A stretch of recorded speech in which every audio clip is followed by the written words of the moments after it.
Deaf Ears 1 is Lutharo, Chasing Euphoria.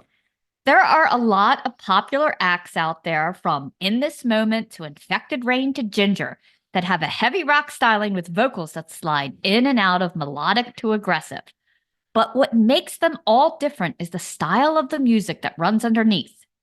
The Canadian five-piece Lutharo has a technically solid melodic heavy metal core, creating quite a strong backbone with very few industrial distractions.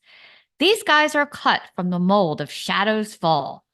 Chasing Euphoria is their second full length, and like the cover art suggests, your synapses should prepare to fire into electrifying high-octane metal. The 11-track run mostly in the 4 to 5 minute range, with two exceptions. The last track, Freedom of the Night, is a burner with a runtime just under 7 minutes. The first track is the only other exception, an instrumental mood setter that bookends nicely by also appearing in the closing seconds of the last track.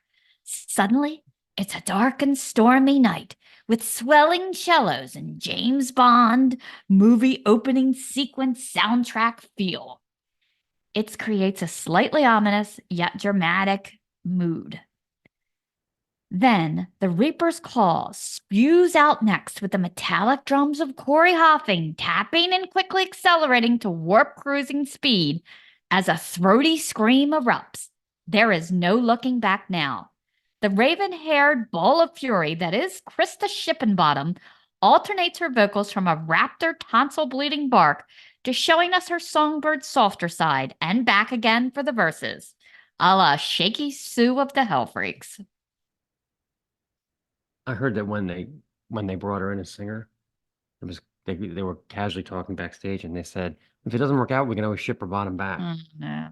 The lyrical hooks really come out in Time to Rise and Born to Ride, with the vocals and guitar mirroring each other in softer segments, crooning melodies off each other. The return of the roar is always a few bars away that slams you in the breastbone with a satiating fury. There's a wild rolling drum breakout in this track by Hoffing? Is it Hoffing? Yeah.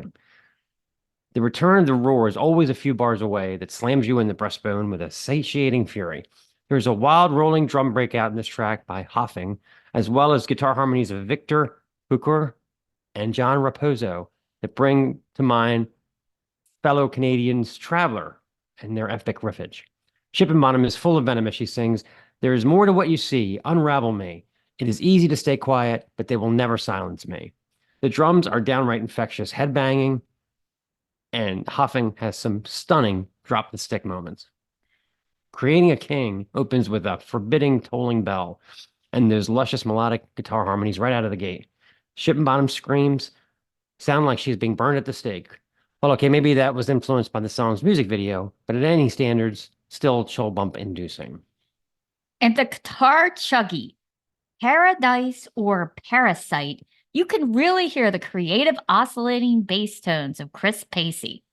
Shippenbottom reaches new levels of enragement as she sees beyond facades we climb. Bridges are burning tonight. Reveal your true design. Chasing Euphoria is a really solid album with not one weak track to be found. They have that big heavy metal sound and a dramatic, charismatic frontwoman who also writes great lyrics. All that adds up to a winning formula. I see they're playing at a venue near us very soon. I think we might have to go and catch these rising stars before they are too big to be standing behind their own merch table. Okay. Let's play a song. This is Creating a King.